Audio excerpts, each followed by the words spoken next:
Hello मेरे शेरों और शेरनियों, आप सब कैसे हो। आज के इस वीडियो में हम क्लास 10th की जो विज्ञान है चैप्टर नंबर 1 हम सीखेंगे। एकदम आसान एक्सप्लेनेशन के साथ समझाऊंगा, वीडियोग्राफी और एनिमेशन के साथ, आसान उदाहरण के साथ, आसान परिभाषा के साथ आपको सिखाने वाला हूँ। बहुत आसान सा चैप्टर है और यहाँ से क्वेश्चन भर भर के एग्जाम में आते हैं। देखो चैप्टर का नाम क्या है, रासायनिक अभिक्रिया एवं समीकरण। अगर हम बात करें, अभिक्रियाएं दो प्रकार की होती है। अभिक्रिया कितने प्रकार की होती है? अभिक्रियाएं होती हैं दो प्रकार की। एक तो होती है रासायनिक अभिक्रिया, एक होती है भौतिक अभिक्रिया। मैं आपको इनका उदाहरण दे देता हूँ। भौतिक अभिक्रिया की अगर बात करें तो हम एक अवस्था से दूसरी अवस्था में जा सकते हैं। जैसे पानी से हमने बर्फ बना दिया, बर्फ से हम पानी बना सकते हैं, ठीक है। लेकिन अगर मैं बात करूं रासायनिक अभिक्रिया की, तो अगर दूध से तुमने दही बना दिया तो तुम दही से दूध बना सकते हो क्या? नहीं बना सकते। एक अवस्था में से दूसरी अवस्था में गया तो वो दूसरी अवस्था से पहले अवस्था में वापस नहीं आ सकती। इसी को हम क्या कहते हैं? रासायनिक अभिक्रिया कहते हैं। और इसी पर हमारा पूरा चैप्टर घूमेगा। तो ये रासायनिक अभिक्रिया क्या होती है? ये रासायनिक अभिक्रिया क्या होती है? अभी मैंने आपको बताया, यह एक प्रक्रिया है जिसमें एक या अधिक पदार्थ, ठीक है, मिलकर नए पदार्थ बनाते हैं। इसमें पदार्थों का रंग, रूप, गंध, ऊर्जा में बदलाव हो सकता है। अगर आप देखो, जो हम दही से दूध बना रहे हैं, सॉरी दूध से दही बना रहे हैं, तो दूध पहले कैसा था? लिक्विड फॉर्म में था। और दही कैसा हो जाता है? थोड़ा सॉलिड हो जाता है। दूध का जो टेस्ट होता है थोड़ा मीठा मीठापन होता है, लेकिन दही का टेस्ट खट्टा होता है। तो उसके रंग में बदलाव तो नहीं हुआ, लेकिन उसके अवस्था में परिवर्तन हुआ, उसके गंध में परिवर्तन हुआ, उसके स्वाद में भी परिवर्तन हुआ। तो इन सब ये सारे परिवर्तन होते हैं रासायनिक अभिक्रियाओं में, है ना बच्चों? तो ये चीज ध्यान में रखना है। तो रासायनिक अभिक्रिया अगर मैं आसान शब्दों में समझाऊं, वह अभिक्रिया जिसमें दो या दो से ज्यादा पदार्थ एक अभिक्रिया करने के बाद अपनी अवस्था से दूसरी अवस्था में चले जाते हैं, फिर वो दूसरी अवस्था से अपनी प्रारंभिक अवस्था में वापस नहीं आ सकते। ऐसे अभिक्रिया को हम क्या कहते हैं? रासायनिक अभिक्रिया कहते हैं। या ये भी लिख दीजिए, यह एक प्रक्रिया है जिसमें एक या अधिक पदार्थ, जैसे कि दवाएं, गैसें, धातु, कुछ भी हो सकती है, ठीक है, मिलकर एक नए पदार्थ का निर्माण करते हैं। इसमें पदार्थों का रंग, रूप, गंध, ऊर्जा में बदलाव हो सकता है, ठीक है। कोई दिक्कत परेशानी नहीं होगी। उदाहरण, जब दूध खराब हो जाता है तो यह एक रासायनिक अभिक्रिया होती है। देखिए दूध खराब हो गया, ऐसा फट जाता है ना। उसके बाद आपके घर में कोई लोहा रखा होगा, लोहा लक्कड़ रखा होता है ना, अगर आप उसको इस्तेमाल नहीं कर रहे हो, आपने उसको रूम में रख दिया या किसी एक जगह रख दिया जहां पर नमी है, तो आप देखोगे कुछ टाइम बाद उसका ये जो रंग है वो बदलाव आ रहा है, भूरा भूरा कलर का हो गया है, ठीक है। पहले वो कुछ चमकदार था, अब कुछ ऐसा हो गया है। तो ये क्या होता है? जंग लगना कहते हैं इसको। जब लोहे पर जंग लगती है तो यह भी एक रासायनिक अभिक्रिया का उदाहरण है, ठीक है। तो आप समझ गए होंगे कि रासायनिक अभिक्रिया क्या होती है। और समझाता हूं मैं आपको। रासायनिक अभिक्रिया एग्जाम में आता है, रासायनिक अभिक्रिया किसे कहते हैं? 2 नंबर है परिभाषा। एक चीज और बता दूं, कभी भी आपके एग्जाम में अगर कोई परिभाषा पूछा जा रहा है कि रासायनिक अभिक्रिया किसे कहते हैं, तो बस परिभाषा ही नहीं लिखनी है, उसके साथ साथ उसका उदाहरण भी देना है, चाहे पूछे या ना पूछे। उदाहरण का मतलब यहाँ पर आप विज्ञान पढ़ रहे हो तो आप रिएक्शन दोगे, और रिएक्शन जो है बच्चों वो लिख लिख के याद की जाती है। आप मुंह से 10 बार भी बोलोगे, 100 बार भी बोलोगे, याद नहीं होगा। आप 2 बार बोलोगे, 10 बार लिखोगे, फटाक से याद हो जाएगी। तो हमेशा ध्यान रखिए कि आपको लिखना है। तो रासायनिक अभिक्रिया क्या होती है? अभी मैंने आपको समझाया था, जब एक या एक से अधिक पदार्थ, जैसे मैं आपको उदाहरण दूं, एक गिलास में मेरा पानी है, एक गिलास में मेरा पानी है, उसके अंदर मैंने नमक मिला दिया, ठीक है। पानी और नमक 2 पदार्थ हो गए, उनको मिला दिया, मिलाकर एक मिश्रण बन गया, और जो चीज बना वो हमारा हो गया उत्पाद, ठीक है। तो जब एक या एक से अधिक पदार्थ परस्पर अभिक्रिया करके नए पदार्थ बनाते हैं तो ऐसी अभिक्रिया को रासायनिक अभिक्रिया कहते हैं, ठीक है। ये जो मेरे पास पानी था, नमक था, ठीक है, इसको मैंने मिक्सचर किया, 2 पदार्थ मिक्सर करके नमकीन वाला पानी बना, तो ये अभिक्रिया क्या कहलाएगी? रासायनिक अभिक्रिया कहलाएगी। जब एक या एक से अधिक पदार्थ परस्पर अभिक्रिया करके एक नया पदार्थ बनाता है तो हम उसे रासायनिक अभिक्रिया कहते हैं। एकदम एकदम सिंपल सा डेफिनेशन है, ठीक है, अपने कॉपी में नोट्स ज़रूर बनाते रहिएगा। और अगर आपको हमारे प्रीमियम नोट्स चाहिए तो डिस्क्रिप्शन ज़रूर चेक कर लेना, कैसे मिल सकते हैं पता लग जाएगा। ठीक है, उदाहरण के तौर पे क्या है, देखो बाबू, हाइड्रोजन लिया हमने और ऑक्सीजन लिया हमने, जब उनको मिला देते हैं तो क्या बनता है, पानी बनता है, जल का निर्माण होता है। जल का रासायनिक सूत्र क्या होता है बाबू, H2O होता है। अब इस टॉपिक पर मैंने एक अलग से वीडियो बना रखी है कि हम रासायनिक जो ये रासायनिक सूत्र है जल का, ये बनता कैसे है, रासायनिक सूत्र का निर्माण कैसे होता है, इस पर मैंने एक अलग से वीडियो बना रखी है। आप डिस्क्रिप्शन खोल के देखोगे तो आपको पता लग जाएगा, बहुत इंपॉर्टेंट है, आपको आनी ही चाहिए।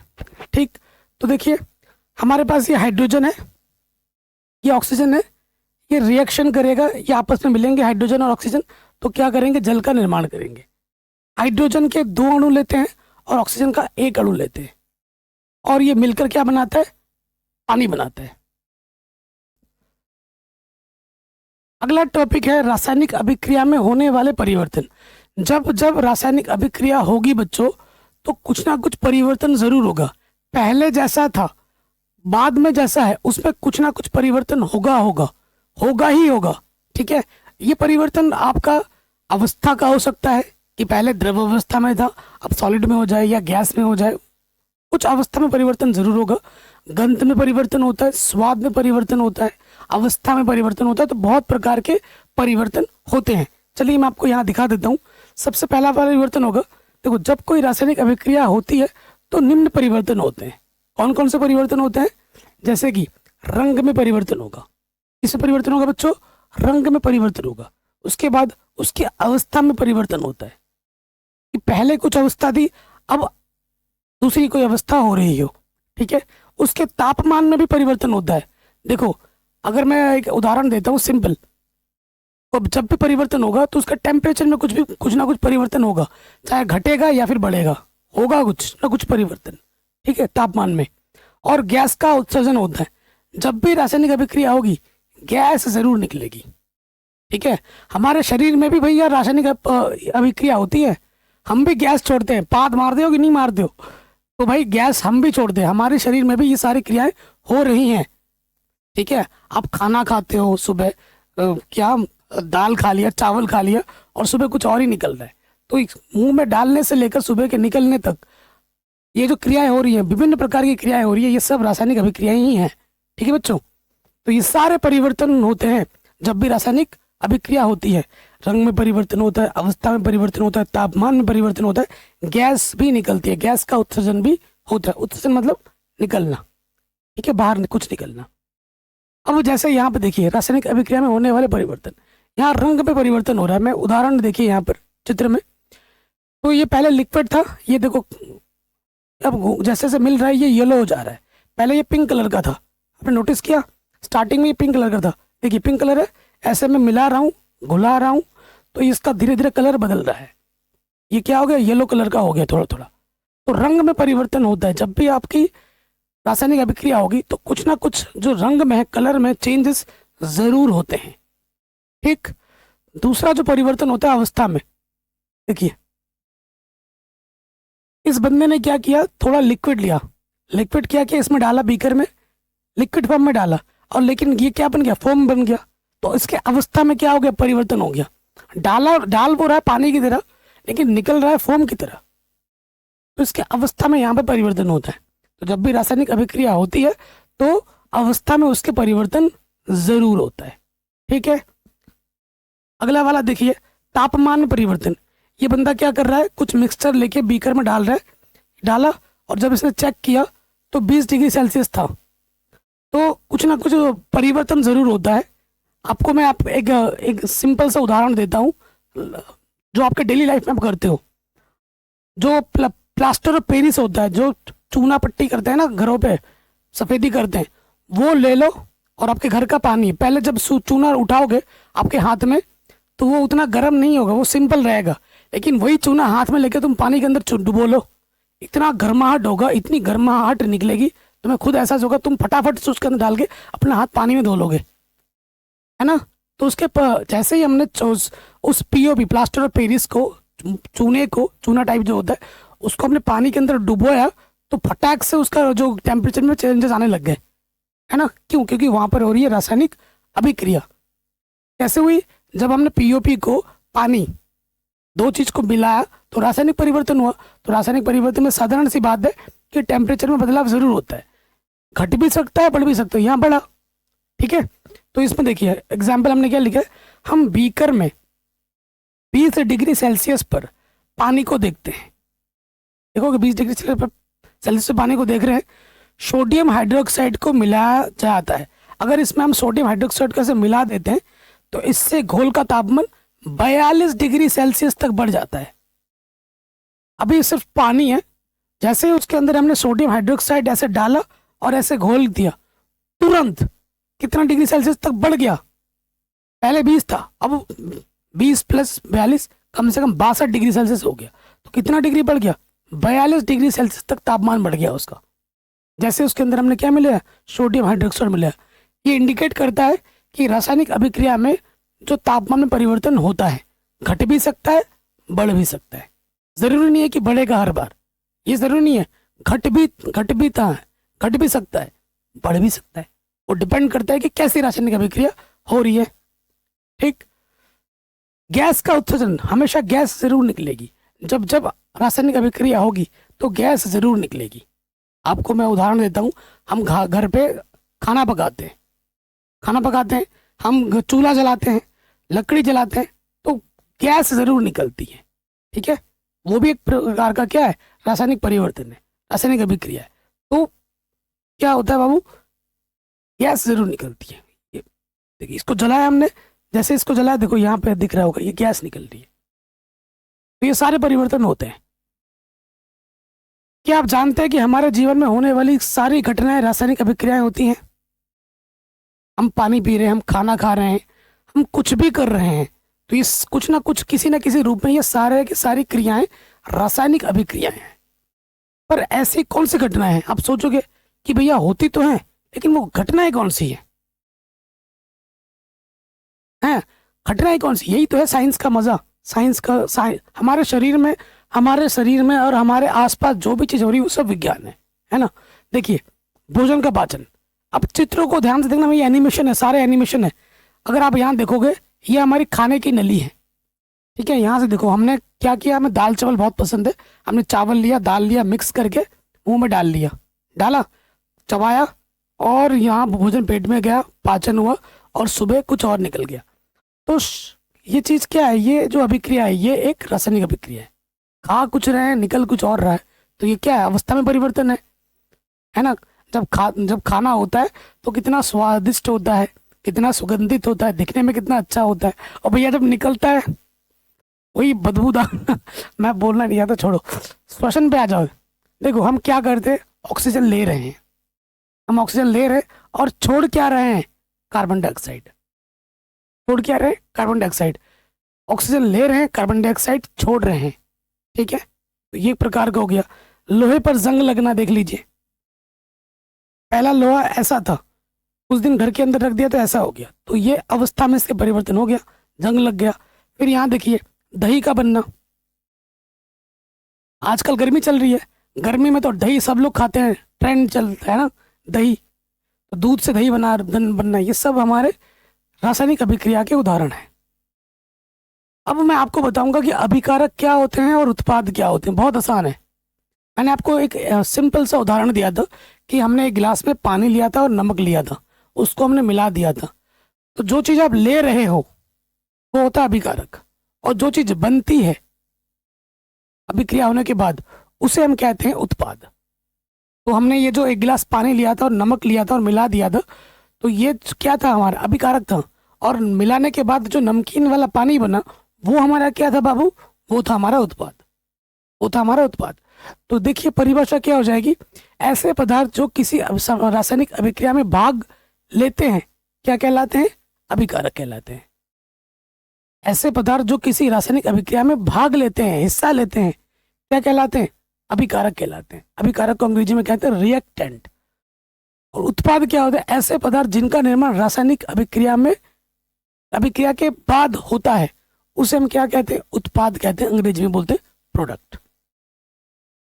सिंपल, आसानी के साथ आ गया, कोई दिक्कत परेशानी नहीं होगी।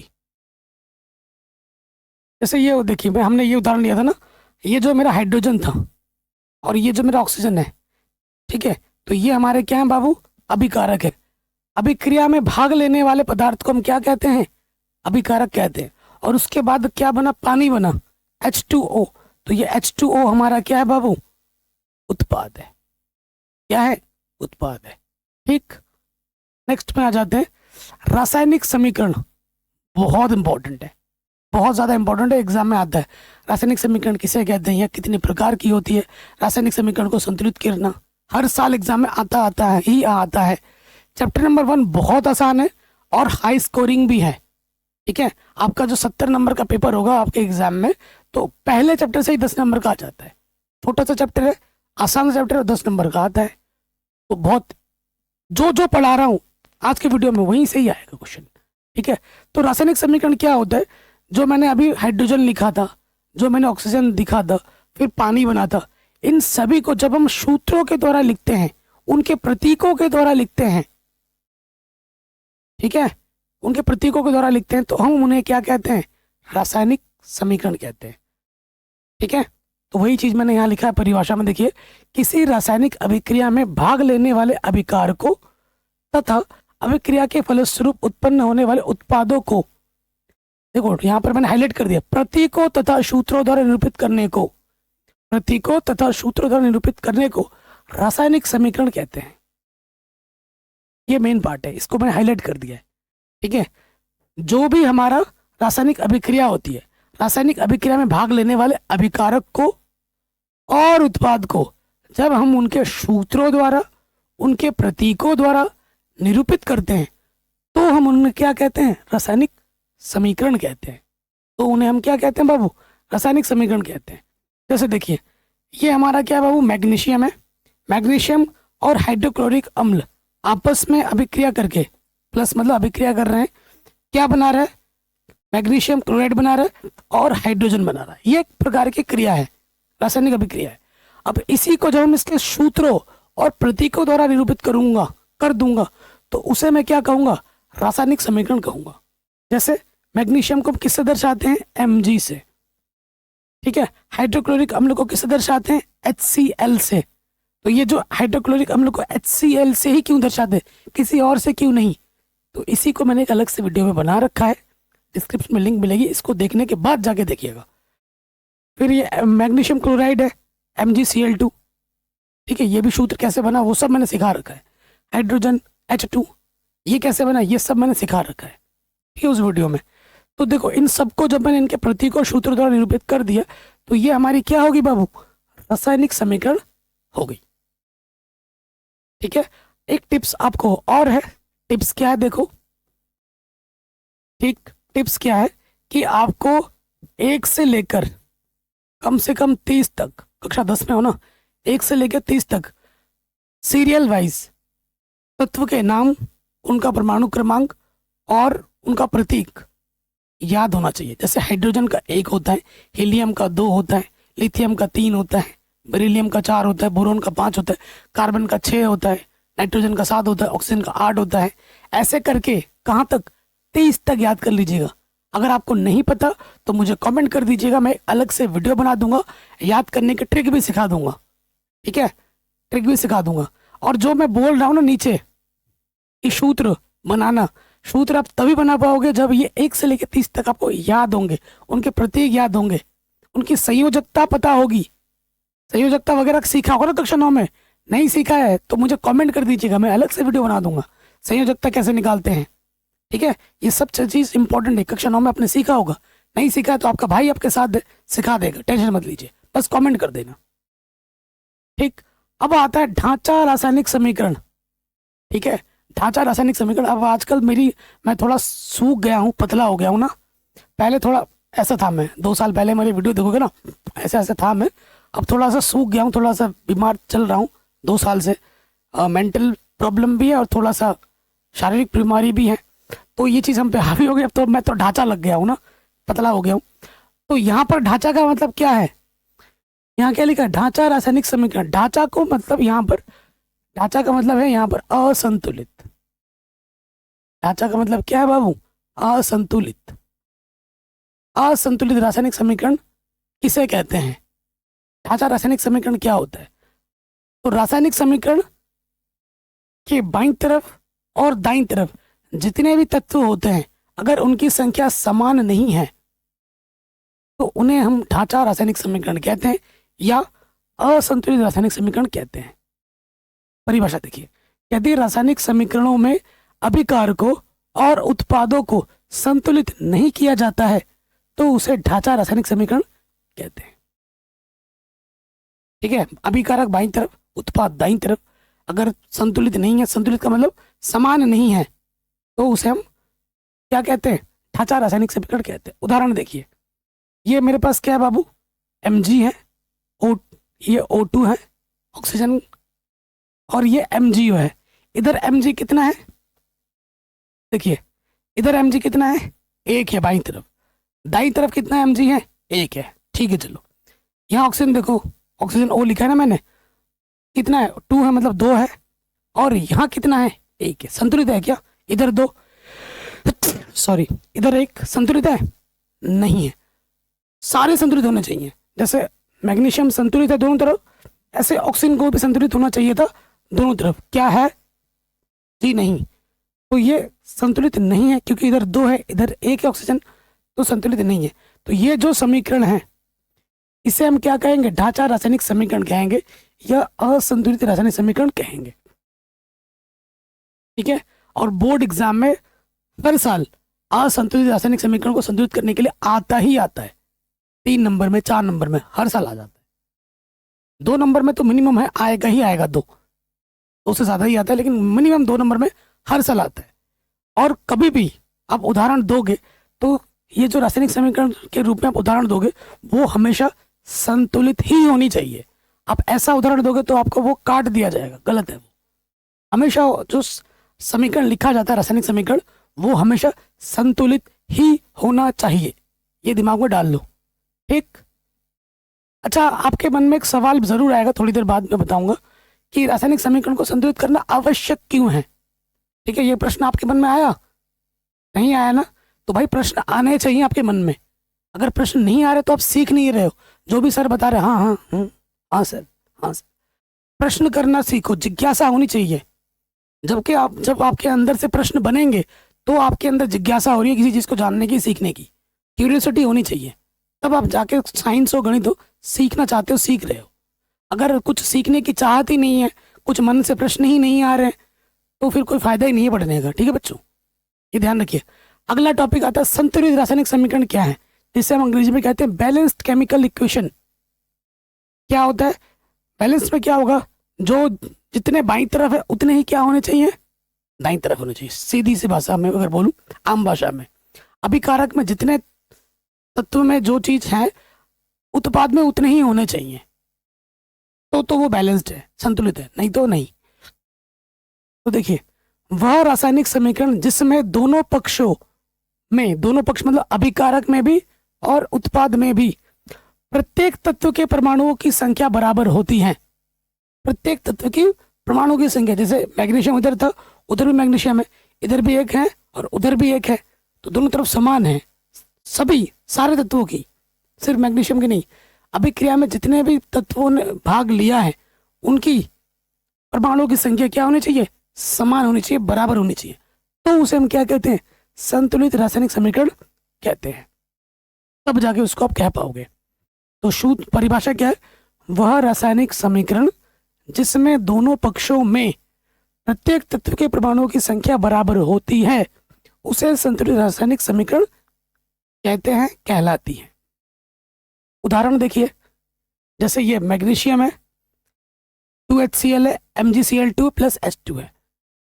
ठीक है, अगर यहाँ देखोगे तो यहाँ देखिए, मैग्नीशियम बाईं तरफ कितना है? 1, दाईं तरफ कितना है? 1। ठीक है, मैग्नीशियम संतुलित है फिलहाल। हाइड्रोजन यहाँ कितना है? देखो H है ना, इसके सामने 2 से गुणा की लगा है तो हाइड्रोजन 2 है। और क्लोरीन भी कितना है बाबू? 2 है। हाइड्रोजन भी 2 है, 2 से गुणा मतलब सबका उतना गुणा कर दे रहा है ना। हाइड्रोजन भी 2 गुना है, क्लोरीन भी 2 गुना है, तो हाइड्रोजन 2 है और क्लोरीन भी हमारा 2 है। इधर आ जाइए, मैग्नीशियम कितना है? 1 है, क्लोरीन कितना है, Cl2, क्लोरीन 2 है, और यहाँ पर हाइड्रोजन कितना है, ये भी 2 है। तो जितने इधर हैं उतने ही उधर हैं, देख रहे हो, एक यहाँ एक वहाँ, 2 यहाँ 2 वहाँ, 2 इधर 2 इधर। मैग्नीशियम इधर जितना था उधर मैग्नीशियम उतना है, हाइड्रोजन जिधर इतना है हाइड्रोजन उधर भी उतना है, क्लोरीन इधर जितना है क्लोरीन उधर भी उतना ही है। दोनों तरफ संतुलित है, दोनों तरफ बराबर है। तो ये जो रासायनिक अभिक्रिया है वो क्या है बाबू, संतुलित रासायनिक समीकरण है। अब आते हैं हमारे अगले टॉपिक में। तो आपके मन में आ रहा होगा ना, पर आखिर रासायनिक समीकरण को संतुलित करना क्यों जरूरी है। मैं बोला ना, आपके मन में सवाल आ रहा होगा कि भैया संतुलित करना क्यों जरूरी है, अगर नहीं करेंगे तो क्या हो जाएगा। आपके मन में आ रहा है ना कि भैया नहीं करेंगे तो क्या होगा।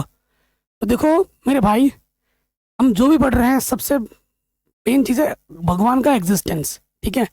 ना तुम भगवान हो ना मैं भगवान हूँ, हमें भगवान ने बनाया है। तो ना तो हम कोई चीज़ बना सकते हैं ना कोई चीज़ आप मिटा सकते हैं, उसको हम एक रूप से दूसरे रूप में परिवर्तित जरूर कर सकते हैं, है कि नहीं। ना तो तुम कोई चीज़ बना सकते हो ना तो तुम कोई चीज़ मिटा सकते हो, उसका रूप में परिवर्तन तुम कर सकते हो। जैसे मेरे हाथ में ये क्या है, प्लास्टिक की एक पेंसिल है, पेन है, इसको मैं नष्ट नहीं कर सकता, इसका रूप बदल सकता हूं मैं ओनली। अगर मैं इसको जला दूंगा तो ये पिघल जाएगा, पिघलेगा ना, पिघल के ऐसा ऐसा ऐसा छोटा सा गोल टाइप ऐसा कुछ बन जाएगा। इसको मैंने नष्ट नहीं कर पाया, इसका रूप में परिवर्तन कर पाया हूं मैं, ठीक है। ना तो मैं कोई चीज़ बना सकता हूँ ना ही कोई चीज़ मैं मिटा सकता हूँ, उसके रूप में परिवर्तन कर सकता हूँ, ठीक है। तो क्या होता है, द्रव्यमान संरक्षण का एक नियम होता है। द्रव्यमान संरक्षण के नियम के अनुसार, कक्षा में पढ़ा होगा आपने द्रव्यमान संरक्षण नियम, किसी भी रासायनिक अभिक्रिया में ना तो द्रव्यमान का निर्माण होता है और ना ही विनाश होता है। इसीलिए ना तो हम निर्माण कर सकते ना ही विनाश कर सकते। इसी वजह से निर्माण जो हम ले रहे हैं उसमें जितना है और जो बन रहा है उसमें भी उतना ही होना चाहिए। इसी नियम को संतुष्ट करने के लिए हम क्या करते हैं, संतुलित करते हैं, बैलेंस करते हैं। बैलेंस लिखना जरूरी होता है इसी नियम के कारण। क्लियर, कोई दिक्कत कोई परेशानी नहीं होगी। अतः रासायनिक अभिक्रिया के पहले एवं उसके बाद प्रत्येक पदार्थों के परमाणुओं की संख्या बराबर होनी चाहिए, इसी नियम को संतुष्ट करने के लिए, ठीक है। नेक्स्ट टॉपिक है, आपके मन में आ रहा होगा, चलो सीखते हैं रासायनिक समीकरण को संतुलित करना। हाँ, ये जो टॉपिक है बहुत इंपॉर्टेंट है, और इसी टॉपिक को इतना इंपॉर्टेंट मानते हुए समझते हुए मैंने इस टॉपिक पे ही एक अलग से वीडियो बना रखी है 1 घंटे की, ठीक है, जिसमें मैंने आसान से आसान प्रश्न और कठिन से कठिन प्रश्न ले रखा है जो बोर्ड एग्जाम में पूछे गए हैं, ठीक है। और उस वीडियो को जरूर देखना है। इस वीडियो के बाद सिखा दूंगा मैं यहाँ पर, परंतु वहां पर और भी बहुत सारे क्वेश्चन ले रखे, तो प्लीज उनको जरूर देख लेना, डिस्क्रिप्शन में लिंक डाल दूंगा। जैसे यहाँ पे देखिए, ये मैंने एक रासायनिक समीकरण लिया है। अगर आंखों से देखें, खुली आंखों से देखोगे तो यहाँ देखिए, यहाँ देखिए Fe, यहाँ Fe है, कितना है Fe इधर, 1 है बाई तरफ, दाई तरफ कितना है बाबू, 3 है Fe3 है। उसके बाद देखिए हाइड्रोजन कितना है इधर, हाइड्रोजन इधर 2 है, इधर हाइड्रोजन कितना है, इधर भी हाइड्रोजन 2 है, ओके। ऑक्सीजन इधर कितना है, ऑक्सीजन इधर 1 है, और इधर ऑक्सीजन कितना है, 4 है। क्या संतुलित है ये, क्या ये संतुलित है, नहीं है, क्योंकि जिधर एक का भी अगर इधर उधर हो गया तो वो संतुलित नहीं है, सभी का बराबर होना चाहिए। अब देखो इधर 3 है, इसको भी तो 3 करना होगा, इसको भी तो 3 करना होगा। तो 3 करने के लिए क्या करना है, संतुलित करने के लिए गुणा किया जाता है, ना तो जोड़ा जाता है ना घटाया जाता है। क्या किया जाता है, ना ही भाग दिया जाता है, सिर्फ गुणा ही करना है, ठीक है। तो 1 को 3 बनाने के लिए हम क्या कर सकते हैं, 3 से गुणा कर सकते हैं। तो वहां 3 है, इसको 3 बनाने के लिए मैं क्या कर दूंगा, 3 से यहाँ पर गुणा कर दूंगा। इधर Fe3 हो गया, इधर भी Fe कितना है बाबू, 3 है, कोई दिक्कत नहीं होगी। अब देखो 4 है, ऑक्सीजन 4 दिख रहा है ना, ये 4 है, बड़े वाले पे आ जाओ। इसको 4 बदलने के लिए मैं क्या करूंगा, इसको 4 से गुणा कर दूंगा, ये 4 हो जाएगा। इसको मैंने क्या किया बाबू, 4 से गुणा कर दिया, 4 से गुणा किया, ऑक्सीजन तो मेरा 4 हो गया, इधर ऑक्सीजन 4 है, इधर भी कितना हो गया बाबू, 4 हो गया। लेकिन यहाँ हाइड्रोजन कितना हो गया, 4 × 2 कितना हो गया, 8 हो गया। यहाँ देखिए कितना हो गया, 4 × 2 कितना हो गया, 8 हो गया। तो हाइड्रोजन उधर भी तो 8 करना पड़ेगा, उधर हाइड्रोजन को भी तो 8 करना पड़ेगा। अब 8 करने के लिए मुझे क्या करना होगा, 2 को मैं किससे गुणा करूँ कि 8 हो जाए, 4 से, 4 से गुणा करूंगा, 4 दूनी 8। देखो सब बराबर हो गए। इधर Fe 3 बार है, इधर भी Fe 3 बार है। ऑक्सीजन यहाँ 4 बार है, ऑक्सीजन यहाँ 4 बार है। हाइड्रोजन यहाँ 8 बार है, यहाँ पे भी हाइड्रोजन 8 बार है। तो ये हमारा संतुलित रासायनिक समीकरण हो गया। और इसको एग्जाम में आंसर जब लिखोगे तो ऐसे लिखना है, 3Fe + 4H2O तीर का निशान, Fe3O4 + 4H2। ये आपका आंसर है, ये आपका आंसर है। ये टेबल बनाओ ना बनाओ कोई फर्क नहीं पड़ेगा। आप सोच रहे हो कि टेबल बनाना है, ज़रूरी नहीं है। अगर आपके पास समय है तो बनाइए, नहीं तो ये डायरेक्ट लिखोगे तो भी चलेगा आंसर। एग्जामिनर को बस आंसर से मतलब है, आपने कैसे किया क्या नहीं किया वो नहीं देखेगा, ठीक है, कोई दिक्कत नहीं होगी। जैसे ये वाला प्रश्न है, अभी समझा रहा हूँ तो आसान आसान ले रहा हूँ, ठीक है। मैंने जो वीडियो बना रखी है इसमें टफ टफ क्वेश्चन ले रखे हैं, क्योंकि स्टार्टिंग में टफ थोड़ी ना बता सकता हूँ, तो फिर तो समझ में नहीं आएगा भैया ये क्या आपको बता दिया। अब देखिए ये वाला प्रश्न है, Mg बाईं तरफ कितना है बाबू, 1 बार है। दाईं तरफ कितना है, 1 बार है। ऑक्सीजन बाईं तरफ कितना है, 2 बार है। इधर कितना है, 1 बार है। ठीक, कोई दिक्कत नहीं होगी। देखो बाबू ऑक्सीजन यहाँ 2 बार है, 2 बार है। इधर भी 2 करना होगा, 2 करने के लिए मुझे क्या करना होगा, इसमें 2 से गुणा करना होगा। तो मैंने यहाँ पर 2 से गुणा कर दिया। ऑक्सीजन मेरा कितना हो गया, 2 बार हो गया। लेकिन ऑक्सीजन के साथ साथ और भी एक चीज 2 बार हुई है, वो क्या है, वो कौन है, वो है Mg। Mg भी 2 बार हो चुका है। ऑक्सीजन तो 2 बार हुआ है, साथ ही साथ Mg भी 2 बार हो गया। अब भैया Mg को भी तो 2 बार करना पड़ेगा, तो इसमें क्या कर दिया, 2 से गुणा कर दिया। तो ये हमारा क्या हो गया, संतुलित रासायनिक समीकरण हो गया। ठीक, जितना प्रैक्टिस करोगे उतना खुद सीखोगे, उतना आपका सॉलिड बनता जाएगा, ये ध्यान रखिएगा। क्वेश्चन खुद जरूर बनाने की चेष्टा कीजिए। अब आता है रासायनिक अभिक्रिया के प्रकार, बहुत इंपॉर्टेंट है, ठीक है। एग्जाम में एक क्वेश्चन आता है बड़े नंबर में, वो क्वेश्चन पता है क्या है, वो है रासायनिक अभिक्रिया किसे कहते हैं या कितने प्रकार की होती है, सभी का उदाहरण देकर समझाइए। 5 नंबर पे ये क्वेश्चन लगभग हर साल आता है, ठीक है। तो रासायनिक अभिक्रिया तो मैंने स्टार्टिंग में ही बता दिया। अब यहाँ पर बात करेंगे इनके प्रकार के बारे में। तो बहुत से प्रकार है, जैसे पहला है रासायनिक अभिक्रिया। इसके जो प्रकार है, पहला आ जाता है संयोजन। संयोजन नाम से ही पता है, संयोजन का मतलब जुड़ना, संयोजन का मतलब होता है जुड़ना। देखो याद करने का ट्रिक भी है, संयोजन में क्या होता है, 2 या 2 से ज्यादा चीज जुड़कर एक ही चीज बनाती है, ठीक है। एक ही बनाएगा, एक से ज्यादा नहीं बनाएगा। संयोजन का खासियत यही है कि 2 या 2 से ज्यादा पदार्थ मिलकर एक ही उत्पाद बनाते हैं, एक ही उत्पाद बनाता है, उसे हम क्या कहते हैं, संयोजन अभिक्रिया। अभी परिभाषा पूरा आराम से बताऊंगा, टेंशन मत लो। उसके बाद आता है वियोजन। वियोजन का मतलब अलग होना, ठीक है। इसका उल्टा, संयोजन का बिल्कुल उल्टा होता है वियोजन। एग्जाम में भी आ जाता है, संयोजन और अभिक्रिया, वियोजन अभिक्रिया में क्या अंतर है, ठीक है। एक दूसरे के ये पूरे उल्टे होते हैं। इसमें क्या होता है, एक पदार्थ है, ये एक पदार्थ होता है, टूट के 2 या 2 से ज्यादा पदार्थ बनाते हैं।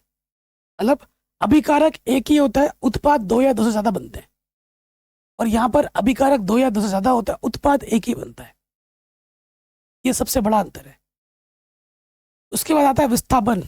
विस्थापन का मतलब एक की जगह पर दूसरा आके जाके बैठ जाएगा, ठीक है। और एक की जगह पर दूसरा आके बैठेगा। तुमने देखा होगा, तुम स्कूल में बैठते हो, सिटिंग होती है, तो जो पहले स्कूल में जाता है, जो थोड़ा ताकतवर है, वो भाई जाके बैठ जाता है, भाई आज तो मैं यहाँ बैठूंगा, होता है ना भाई। उसके बाद जो थोड़ा दुबला पतला है, वो बोलेगा तू बैठ गया, चल बैठ भाई, तू वहीं बैठा रहा, मैं पीछे बैठ जाता हूँ, ऐसा होता है ना। तो यहाँ पर भी ये चीज़ हर जगह चलती है। तो विस्थापन अभिक्रिया में भी यही चीज़ चलता है। क्या होता है विस्थापन अभिक्रिया में, कि यहाँ पर अदला बदली होती है। जैसे ये ए बी था और ये सी है, तो क्या होगा, ए के हटाकर बी और साथ सी एक साथ आ जाएंगे। अभी मैं उदाहरण दूंगा, तो ये तो मैं थोड़ा याद करने का ट्रिक समझा रहा हूँ। अदला बदली होती है कि जगह पे कोई दूसरा आ जाता है।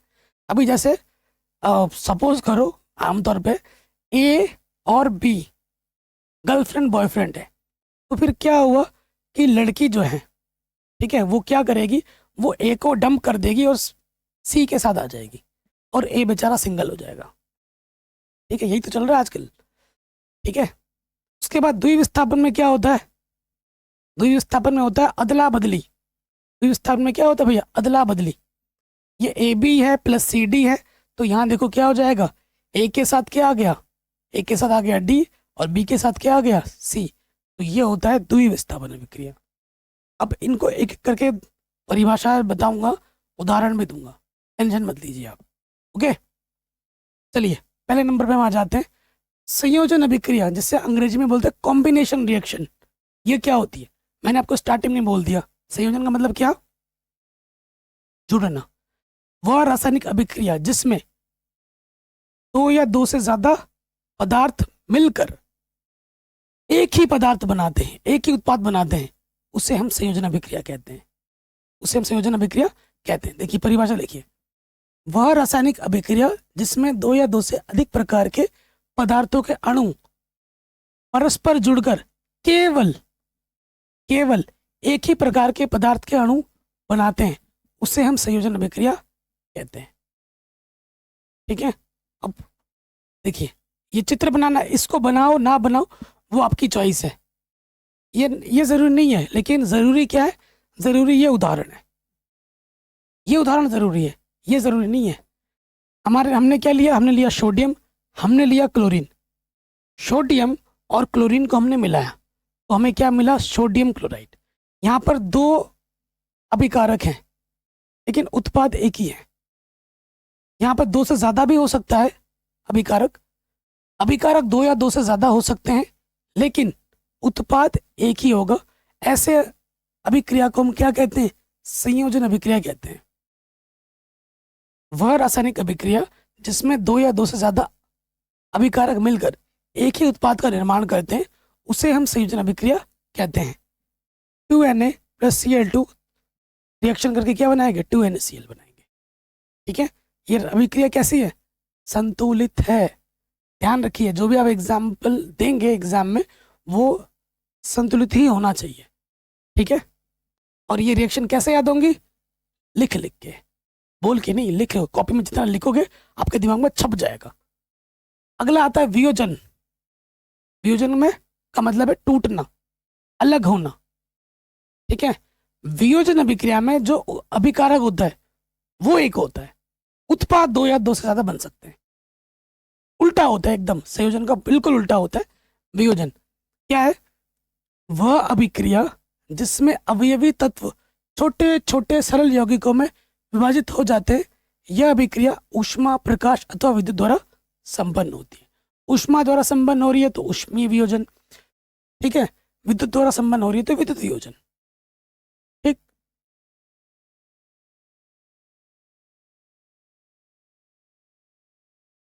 देखो वियोजन अभिक्रिया दो प्रकार की होती है, ऊष्मीय वियोजन, विद्युत वियोजन। ठीक है, मैंने बोला ऊष्मीय वियोजन क्या होगा, वह वियोजन अभिक्रिया जो ऊष्मा देने पर संपन्न होती है उसे हम ऊष्मीय वियोजन कहते हैं। विद्युत वियोजन क्या होता है, वह वियोजन अभिक्रिया जिसे विद्युत के द्वारा देने पर संपन्न होती है उसे विद्युत वियोजन कहते हैं। इसके लिए क्या होता है, इसके लिए कंडीशन है विद्युत वियोजन के लिए कि वही उसी में ही वियोजन अभिक्रिया हो पाएगी, विद्युत वियोजन, जो लिक्विड फॉर्म में है, जो तरल अवस्था में, सॉलिड में नहीं होगा ये चीज, ये सिर्फ द्रव अवस्था वाले के लिए ही होता है। ठीक, समझाते हैं आपको डिटेल में, टेंशन मत लीजिए। सबसे पहले हम बात करेंगे ऊष्मीय वियोजन के बारे में। जब किसी पदार्थ के वियोजन की अभिक्रिया ऊष्मा देने पर होती है उसे हम ऊष्मीय वियोजन कहते हैं। मैंने बोला ना, बस याद कर लीजिए, ऊष्मा देने पर हो रही है संपन्न तो ये ऊष्मीय वियोजन है। जब किसी पदार्थ के वियोजन की अभिक्रिया ऊष्मा देने पर संपन्न होती है तो हम उसे ऊष्मीय वियोजन कहते हैं।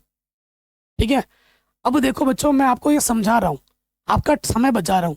आपको यूट्यूब में ऐसे कई सारे टीचर मिलेंगे जो सेम चीज़ को लिख रहे होंगे, ऐसे ऐसे करके लिख रहे होंगे, और उस लिखने लिखने में ही आपका 1 घंटे की वीडियो आपका 3 से 4 घंटा लगा देंगे, 5 घंटा लगा देंगे, वीडियो लंबी हो जाएगी।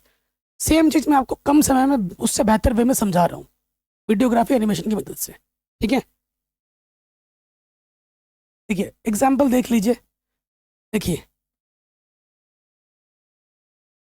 ये ए बी एक साथ थी, जैसे हमने इसको ऊष्मा दिया तो ये अलग अलग हो जाएगी। ठीक है, उदाहरण के तौर पर पोटेशियम क्लोराइड है, मैंने आपको क्या बोला, पोटेशियम क्लोराइड का जो सूत्र होता है वो होता है 2KClO3, 2 मोल हैं इसके। ठीक है, KClO3 होता है, ये पोटेशियम क्लोराइड है। मैंने हमेशा बोला, अभी बोला कि वियोजन अभिक्रिया में अभिकारक एक ही होगा, अभिकारक एक ही होगा, उत्पाद 2 या 2 से ज़्यादा बन सकते हैं। हमने इसमें क्या दिया, ऊष्मा दिया, ऊष्मा को हम इस चिन्ह से भी दर्शाते हैं, त्रिभुज से, डेल्टा। तो ये क्या हो जाएगा, पोटेशियम क्लोराइड KCl, और क्या बना, ऑक्सीजन। तो ये हमारे 2 उत्पाद बने, अभिकारक एक ही होगा। तो ये हो गया ऊष्मीय वियोजन अभिक्रिया का उदाहरण। ठीक है, आगे बात करते हैं, और एक उदाहरण देता हूँ, लेड नाइट्रेट का तापन। ठीक है, ये एग्जाम्पल भी है। देखो ये हमारा लेड नाइट्रेट है, लेड नाइट्रेट का सूत्र क्या होता है, PbNO3 का ट्वाइस। ये लेड नाइट्रेट का सूत्र, लेड शीशा, ठीक है, नाइट्रेट NO3 का ट्वाइस। तापन हमने हीट दिया तो क्या बन गया, लेड ऑक्साइड बन गया, नाइट्रोजन ऑक्साइड बन गया, और ऑक्सीजन बन गया। यहाँ पर 3 उत्पाद बने हैं। कितने बने हैं, 3 उत्पाद बने। अब आता है विद्युत वियोजन, जिसे हम इलेक्ट्रोलाइसिस भी कहते हैं अंग्रेजी में। तो ये क्या होता है, देखो जिस रासायनिक अभिक्रिया में यौगिक गलित अवस्था या जलीय विलयन में, मैंने बोला था कि ये अभिक्रिया उसी में होगी जो गलित अवस्था में या जलीय अवस्था में, का विद्युत प्रवाहित करने पर, क्या प्रवाहित करने पर, विद्युत प्रवाहित करने पर वियोजन होता है, उसे हम विद्युत वियोजन कहते हैं। ठीक है, ध्यान से पढ़िए। जिस रासायनिक अभिक्रिया में यौगिक गलित अवस्था या जलीय विलयन में होता है, अगर उसमें हम विद्युत डाल दें तो फिर क्या होता है, उसका वियोजन हो जाता है, और उसे हम क्या कहते हैं, विद्युत वियोजन कहते हैं। ठीक है, उदाहरण देखिए, ये AB है, इसमें हमने क्या दे दिया, इलेक्ट्रिसिटी दिया, और ये टूट गया। ठीक है, ये टूट गया। उदाहरण क्या है हमारा, सोडियम क्लोराइड है, हमने इसमें विद्युत वियोजन किया, विद्युत दिया, तो ये सोडियम अलग हो गया, क्लोरीन अलग हो गया। क्लोरीन गैस है तो हवा में उड़ गई। देखो जो भी गैसीय अवस्था होता है उसका सिंबल एरो ऊपर होता है, इसका मतलब क्या है, ये गैस है, हवा में उड़ रही है। तीर अगर ऊपर की तरफ है तो वो गैस है, तीर अगर नीचे की तरफ है वो यानी कि वो सॉलिड है, नीचे बैठ रही है। अगर तीर ऐसा है ना तो इसका मतलब क्या है, ये सॉलिड है। तीर अगर ऊपर है यानी कि ये गैस है। अब हम बात करेंगे विस्थापन, जिसे हम प्रतिस्थापन अभिक्रिया भी कहते हैं, अंग्रेजी में बोलते हैं डिस्प्लेसमेंट रिएक्शन। ये क्या होती है, तो मैंने बोला ना कि भैया एक के जगह पर अगर कोई दूसरा आके बैठ जा रहा है तो वो क्या है, डिस्प्लेसमेंट है, प्रतिस्थापन अभिक्रिया है। ठीक है, देखिए जिन अभिक्रियाओं में कोई अधिक क्रियाशील तत्व, नोटिस कीजिएगा यहाँ पर लिखा है अधिक क्रियाशील तत्व, अपने से कम क्रियाशील वाले तत्व को उसके यौगिक से विस्थापित कर देता है, उन्हें हम विस्थापन अभिक्रिया कहते हैं। अधिक क्रियाशील तत्व अपने से कम क्रियाशील वाले तत्व को उठाकर उसके जगह पे वो खुद आ जाता है, मतलब उसके यौगिक से हटाकर उसके जगह पे वो आ जाता है, तो वो कहलाती है आपकी प्रतिस्थापन अभिक्रिया। अपने से कम, अपने से ज्यादा वाले को तो कर ही नहीं सकता। जैसे मैं अभी पता है कितना, मेरा वेट भी 68 kg है, मैं 68 kg का हूँ, तो मैं अपने से कम 50 kg वाले को उठाकर फेंक दूंगा और उसके जगह पे बैठ जाऊंगा। और मेरे जगह पे कोई आके बैठ गया 1 कुंटल वाला, तो मैं उसको उठा के थोड़ी रख सकता हूँ, वो मेरे से भारी है, मेरे से ताकतवर है। तो ये चीज़ हर जगह चलती है। जिन अभिक्रियाओं में कोई अधिक क्रियाशील तत्व अपने से कम क्रियाशील वाले तत्व को उसके यौगिक से, जो भी मिश्रण है उस यौगिक से हटाकर उसके जगह पे वो खुद आ गया है, विस्थापित कर देता है, उन्हें हम क्या कहते हैं, विस्थापन अभिक्रिया कहते हैं। ठीक है, उदाहरण देखिए, ये AB है, उसमें C की अभिक्रिया होगी तो क्या होगा, बी और सी एक साथ आ जाएंगे, बी और सी एक साथ आ जाएंगे, बेचारा ए अलग हो जाएगा। तो ये हो गया हमारा विस्थापन या प्रतिस्थापन अभिक्रिया। एग्जाम में विस्थापन आए प्रतिस्थापन आए, बात एक ही है। कई बार हम लिखवाते हैं विस्थापन, बच्चे बोलते हैं सर एग्जाम में लागे प्रतिस्थापन। सर हमें तो पढ़ा ही नहीं गया प्रतिस्थापन, हम कहाँ से लिखें? तो भाई प्रतिस्थापन विस्थापन एक ही चीज है, ठीक है। उदाहरण देखते हैं, बहुत फेमस उदाहरण है, बहुत शानदार उदाहरण है। ये हमारा आयरन है, आयरन को हम दिखाते हैं Fe से, और ये हमारा कॉपर सल्फेट है CuSO4 है। ये अभिक्रिया करेंगे तो Fe क्या करेगा, Fe जो है ना कॉपर की तुलना में ज़्यादा ताकतवर है, तो Fe आएगा भाई, इसको उठाएगा, चल उठ हट जा, और उसके जगह पे आ जाएगा FeSO4 बन गया। क्या बन गया? FeSO4 बन गया। ये बेचारा कॉपर अलग हो जाएगा, ये बेचारा कॉपर क्या होगा, अलग हो जाएगा। उसके बाद देखिए और एक उदाहरण देखिए, ठीक है। ये जो मैंने रिएक्शन लिखा है ना, इस रिएक्शन पे क्वेश्चन भी एग्जाम में आ जाते हैं, ठीक है। ये कॉपर सल्फेट का विलेन है, ये लोहा है, Fe मतलब लोहा। एग्जाम में आता है कि जब कॉपर सल्फेट के विलेन में लोहे की कील डाली जाती है तो उसका रंग क्यों बदल जाता है, उसका रंग क्यों बदल जाता है? देखो ये लोहे की कील है, लोहे की कील कौन क्या है, ये Fe है, ठीक है। और ये विलेन है, विलेन क्या क्या कॉपर सल्फेट है, ये विलेन क्या है बाबू, कॉपर सल्फेट। जैसे इसके अंदर हम डालेंगे Fe, कॉपर सल्फेट के विलेन में Fe डालेंगे तो Fe क्या करेगा, कॉपर को हटाकर खुद आ जाता है। तो जैसे ही वो आएगा उसके से रिएक्ट करेगा तो उसका कलर क्या करता है, बदल देता है, ये इसलिए उसका रंग क्या होता है, चेंज हो जाता है। अगला है आपका द्वि विस्थापन, जिसे हम उभय प्रतिस्थापन भी कहते हैं, उभय प्रतिस्थापन, ठीक है। डबल डिस्प्लेसमेंट डायरेक्शन, इसके बारे में जानते हैं। तो विस्थापन द्वि विस्थापन अभिक्रिया में दो ध्यान रखिएगा, दो अलग अलग परमाणु या परमाणुओं के समूह का आपस में आदान प्रदान होता है। दो अलग अलग परमाणुओं के समूह का क्या होता है बाबू, अदला बदली होता है, आदान प्रदान होता है, तो उसे हम डबल डिस्प्लेसमेंट डायरेक्शन कहते हैं, द्विविस्थापन अभिक्रिया कहते हैं। उदाहरण AB है, CD है, A के साथ D आ गया, B के साथ C आ गया। देखिए ये B का इसके साथ आ जाएगा C के साथ, और A किसके साथ आ जाएगा, D के साथ। A आ गया D के साथ, B आ गया C के साथ, ठीक। उदाहरण ये, भले ये लिखो ना लिखो, लेकिन ये लिखना है, ध्यान रखिएगा, ये जरूरी नहीं है, ये जरूरी है, ठीक। तो ये क्या है, देखो हमारे पास बहुत इंपॉर्टेंट है, ये हमारा बेरियम क्लोराइड है और ये हमारा सोडियम सल्फेट है। रिएक्शन करके क्या बनाएगा, बेरियम सल्फेट और सोडियम क्लोराइड। देखो ये जो Ba है और ये जो SO4 है, ये आपस में आ जाएंगे, अभिक्रिया कर लेंगे, और यहाँ से जो क्लोरीन है और यहाँ से जो Na है, Na2Cl2, ये क्या बना लेंगे, 2NaCl बना लेंगे। तो क्या हुई, अदला बदली हुई। तो ये है द्वि विस्थापन उभय प्रतिस्थापन अभिक्रिया का शानदार उदाहरण। नेक्स्ट, अवक्षेपण अभिक्रिया एग्जाम में आ जाता है, बहुत इंपॉर्टेंट है। अवक्षेपण का मतलब क्या होता है, अवक्षेप, गंदगी एक तरीके से, ठीक है। तो जब दो विलयनों को मिलाया जाता है, कोई दो विलयन है उनको आपने क्या किया, मिला दिया, और उनकी अभिक्रिया से जब उनकी अभिक्रिया हुई तो एक श्वेत रंग का, श्वेत मतलब सफेद रंग का एक पदार्थ का निर्माण होता है। जब दो विलयन को मिलाएंगे तो एक श्वेत रंग का पदार्थ का निर्माण होगा, जो जल में घुलता नहीं है, जो जल में अविलय है। इस अविलय पदार्थ को हम अवक्षेप कहते हैं। जो जल में घुलता नहीं है, जो इस, ठीक है, वो जल में नीचे जाके बैठ जाएगा, एकदम घुलता नहीं है, इसे हम अवक्षेप कहते हैं, प्रेसिपिटेशन कहते हैं अंग्रेजी में, ठीक है। जिस अभिक्रिया में अवक्षेप का निर्माण होता है, जिस अभिक्रिया में उस अवक्षेप का निर्माण होता है, अवक्षेप को अंग्रेजी में बोलते हैं प्रेसिपिटेट, उसे हम अवक्षेपण अभिक्रिया कहते हैं। तो कई बच्चे क्या करेंगे, यहाँ से इतना लिखते हैं एग्जाम में, जिस अभिक्रिया में अवक्षेप का निर्माण होता है उसे अवक्षेपण अभिक्रिया कहते हैं। अगर इतना आप लिख के आओगे तो आपको मिलेंगे आधा नंबर।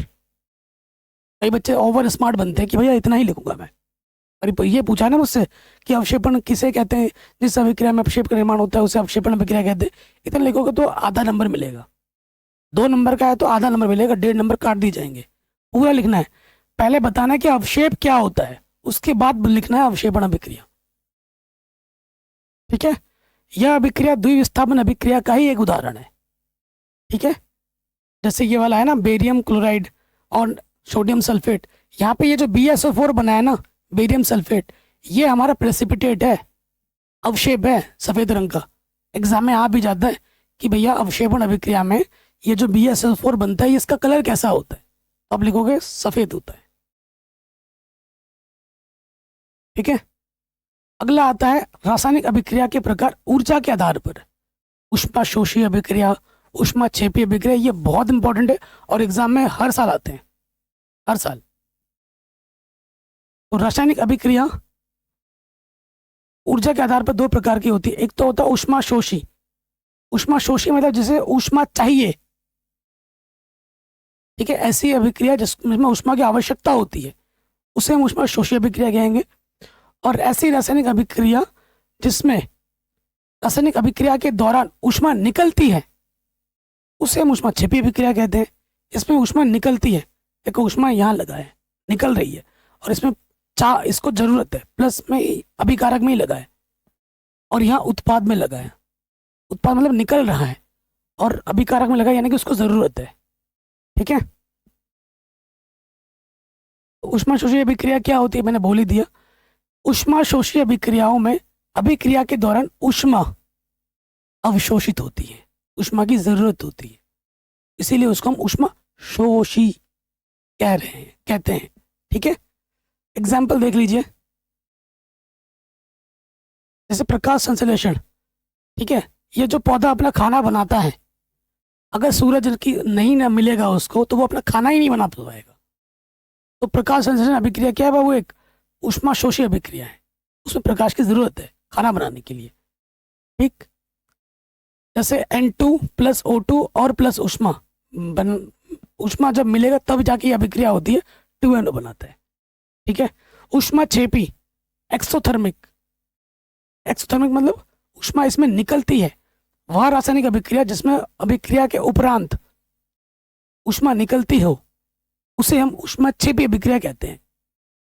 देखिए क्या है, ऊष्माक्षेपी अभिक्रियाओं में अभिक्रिया के दौरान ऊष्मा निर्मुक्त का मतलब निकलती है। आप निकलती है लिख देना आसान भाषा में।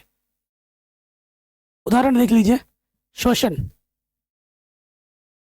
सांस ले रहे हो, ठंडा हवा ले रहे हो, लेकिन जब सांस छोड़ रहे हो, मुंह से छोड़ो या नाक से छोड़ो, उसमें गर्माहट होती है गर्माहट। तो ये क्या है, श्वसन जो है हमारी ऊष्माक्षेपी अभिक्रिया का एक शानदार उदाहरण है। उसके बाद आपका अगर कोयले का जलना, कोई भी चीज जला रहे हो, लकड़ी जला रहे हो तो उसमें से हीट निकल रही है, ऊष्मा निकल रही है, ये क्या है, ऊष्माक्षेपी अभिक्रिया है। कार्बन + O2, कोई भी चीज जलाने के लिए हमें क्या चाहिए, ऑक्सीजन चाहिए, O2 चाहिए। तो क्या हो रहा है, ये कार्बन डाइऑक्साइड बन रहा है और क्या निकल रहा है, ऊष्मा निकल रहा है। तो ये क्या है, ऊष्माक्षेपी अभिक्रिया है। अब आते हैं अपोपचय अभिक्रिया, जिसे हम अंग्रेजी में रेडॉक्स रिएक्शन भी कहते हैं, रेडॉक्स अभिक्रिया। तो ये क्या होता है, वह रासायनिक अभिक्रिया जिसमें उपचयन अभिक्रिया और अपचयन अभिक्रिया दोनों एक साथ संपन्न होती है। भैया उपचयन भी हो रहा है, अपचयन भी हो रहा है, दोनों एक साथ हो रहे हैं, उसे हम क्या कहते हैं, अपोपचय अभिक्रिया कहते हैं, रेडॉक्स अभिक्रिया कहते हैं। लेकिन उसके लिए हमें जानना जरूरी है कि भैया उपचयन क्या होता है, भैया अपचयन क्या होता है।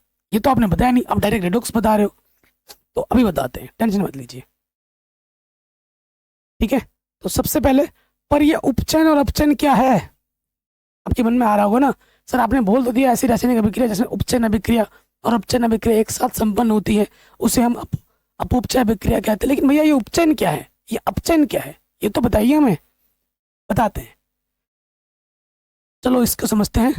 देखिए उपचयन अभिक्रिया क्या होता है, ये ऐसी रासायनिक अभिक्रिया जिसमें ऑक्सीजन की वृद्धि हो, हाइड्रोजन की कमी हो, उसे हम उपचयन अभिक्रिया कहते हैं। और इलेक्ट्रॉनों के आधार पे भी है, जिस अभिक्रिया में ऑक्सीजन का संयोजन मतलब वृद्धि अथवा हाइड्रोजन का वियोजन यानी कि कमी, ऐसे भी लिख सकते हो, वह रासायनिक अभिक्रिया जिसमें ऑक्सीजन की वृद्धि हो तथा हाइड्रोजन की कमी हो, उसे हम उपचयन अभिक्रिया कहते हैं, ऐसे लिख देना। अब इलेक्ट्रॉनों के आधार पे भी है इसका परिभाषा। दूसरा सूत्र क्या है, पदार्थों द्वारा एक या अधिक इलेक्ट्रॉन त्याग करने की प्रक्रिया को भी हम उपचयन कहते हैं। उपचयन को ऑक्सीकरण अभिक्रिया भी कहते हैं, ऑक्सीडेशन। ठीक है, अगर कोई इलेक्ट्रॉन त्यागने की क्षमता है जिसमें, तो वो क्या होगा, वो होगा, उसमें क्या हो रहा होगा, उपचयन हो रहा होगा। पदार्थों द्वारा एक या अधिक इलेक्ट्रॉन त्याग करने की प्रक्रिया को उपचयन कहते हैं। ठीक है, उदाहरण देखिए, ये क्या है, CuO plus H2, Cu plus H2O है। इसी एक रिएक्शन दोनों हो जाएंगे। अब देखो क्या हो रहा है, यहाँ H2 था, H2 के साथ क्या आ गया, ऑक्सीजन जुड़ गया, तो H2 का क्या हो रहा है, उपचयन हो रहा है, क्योंकि इसके साथ ऑक्सीजन की वृद्धि हो रही है। ठीक है, नेक्स्ट आ जाते हैं अपचयन। डिक्टो उसका उल्टा होगा, पूरा बदल दो, एकदम बदल दो। अपचयन अभिक्रिया क्या हो जाएगी, वह रासायनिक अभिक्रिया जिसमें ऑक्सीजन की कमी और हाइड्रोजन की वृद्धि हो, उसे हम क्या कहेंगे, उसे हम कहेंगे अपचयन अभिक्रिया। देखिए, जिस अभिक्रिया में ऑक्सीजन का वियोजन यानी कि कमी, हाइड्रोजन का संयोजन यानी कि वृद्धि होती है, उसे हम अपचयन अभिक्रिया कहते हैं। और उसमें त्यागता था इलेक्ट्रॉन, और इसमें क्या करेगा, जरूरत पड़ेगी। ठीक है, तो पदार्थों द्वारा एक या अधिक इलेक्ट्रॉन ग्रहण करने की प्रक्रिया को अपचयन कहते हैं। उसमें त्याग रहा था, इसको इसमें जरूरत है, ग्रहण करने की प्रक्रिया को अपचयन कहते हैं। एक दूसरे के उलट है। ठीक है, उदाहरण देखते हैं, क्या है यहाँ पर ZnO प्लस C, यहाँ पर क्या है ZnO प्लस CO है, तो यहाँ अपचयन हो रहा है। देखो Zn के साथ क्या था, O था, ऑक्सीजन का था, यहाँ ऑक्सीजन नहीं है, कम हो गया, सिर्फ Zn है, तो यहाँ ZnO का क्या हो रहा है, अपचयन हो रहा है। आई बात समझ में, कोई दिक्कत नहीं होगी। अब आपके मन में आ रहा होगा उपचयक क्या होता है, एग्जाम में भी आता है उपचयक क्या होता है। तो उपचयक क्या है, देखिए, अभिक्रिया में वह पदार्थ जो अन्य पदार्थ को उपचयित कर देता है, उपचयक कहलाता है।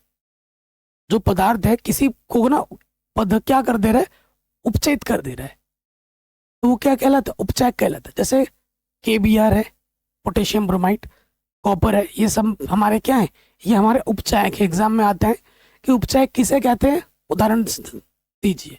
अपचयक किसे कहते हैं, उदाहरण दीजिए। अपचयक क्या होता है, अभिक्रिया में वह पदार्थ जो अन्य पदार्थ को अपचयित कर देता है, अपचयक कहलाता है। जैसे Cl2, क्लोरीन। ठीक है, अब हम बात करेंगे अपचय अभिक्रिया। मैंने बोल ही दिया था, वह रासायनिक अभिक्रिया जिसमें उपचयन अभिक्रिया, अपचयन अभिक्रिया एक साथ संपन्न होती है, उसे हम क्या कहते हैं, रेडॉक्स अभिक्रिया या फिर अपचय अभिक्रिया कहते हैं। ये लिखा होगा यहाँ पर, वे अभिक्रियाएं जिनमें उपचयन तथा अपचयन प्रक्रिया एक साथ होती हैं, अपचय अभिक्रिया कहलाती हैं। ठीक है, एग्जाम में आता है, वेरी वेरी इंपॉर्टेंट है। और ये देखिए, ये रिएक्शन याद कर लीजिएगा, ZnO plus C, Zn plus CO। अब देखिए यहाँ पर क्या हो रहा होगा, C था, यहाँ पर CO हो गया, ऑक्सीजन की वृद्धि हो गई, तो इसका क्या हो रहा है, उपचयन हो रहा है। उसके बाद देखिए ZnO, O था, यहाँ पर O की क्या हो गई, कमी हो गई, तो इसका क्या हो रहा है, अपचयन हो रहा है।